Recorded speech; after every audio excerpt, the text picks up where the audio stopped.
2082 सालको छठ पूजा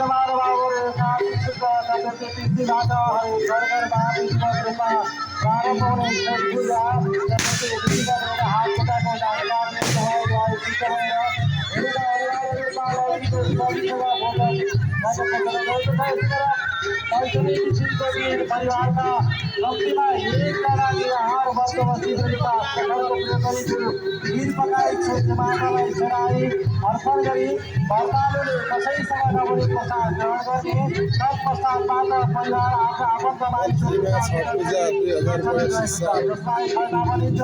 त्यसै गरेर खस्ने तिथिको दिन आज रहेको छ श्रद्धालुहरू निराहार व्रत बसी साँझमा पाउने सूर्य अर्घ दिई सैत माताको पूजा प्रारम्भ विधिवत रूपमा हुनेछ र रातभरि सैत माताको पूजा आराधना गरिनेछ। जागरण बसेर तत्पश्चात भोलिमा सप्तमी तिथिको दिन बिहान उदाउँदो सूर्यलाई अर्घ दिए पश्चात विधिवत रूपमा सैत माताको पूजा सम्पन्न हुने प्रचलन रहेको छ।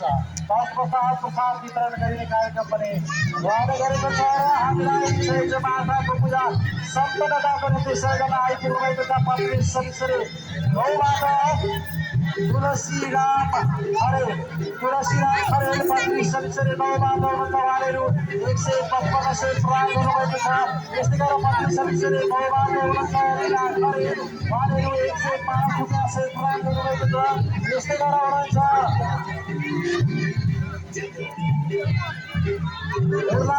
उर्लाबारी नयाँ बजार मङ्गलबारीबाट हुनुहुन्छ इन्द्र प्रसाद पोखरेल उर्लाबारी नयाँ मङ्गलबारी बजारबाट हुनुहुन्छ उहाँहरू 155 सय प्रदान गर्नुभएको छ। यस्तै गरेर हुनुहुन्छ पत्नी सदस्यले बसबाट उहाँहरू 200 रुपियाँ सय प्रदान गर्नुभएको छ।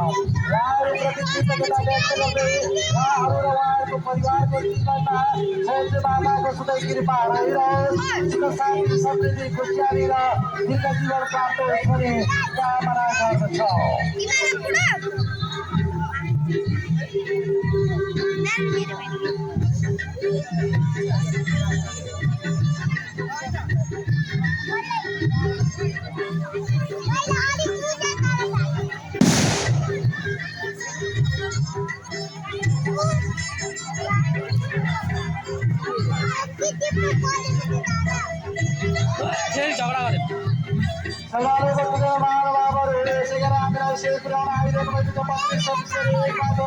समीक्षा श्रेष्ठ उहाँहरू 105 रुपियाँ सय प्रदान गर्नुभएको छ।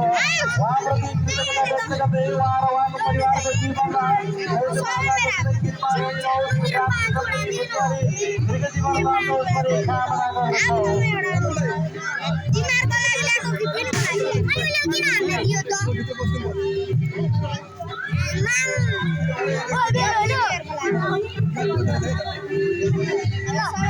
यस महान चैत पर्वमा सैत माताको पूजा आराधनाको निम्ति सैत पूजा स्थलमा पाल्ने तपाईँ सम्पूर्ण श्रोताहरू महानुभावहरूलाई श्री सधैँ साथीबाट शुभकामना आइसकेका छ। उहाँले तपाईँहरूका निम्ति व्यक्त गर्नुभएको शुभकामना वाचन गर्न गइरहेको छ। छठ पर्वको अवसरमा छठ माताको पूजा आराधना दर्शनको निमित्त यस सूर्यकुण्ड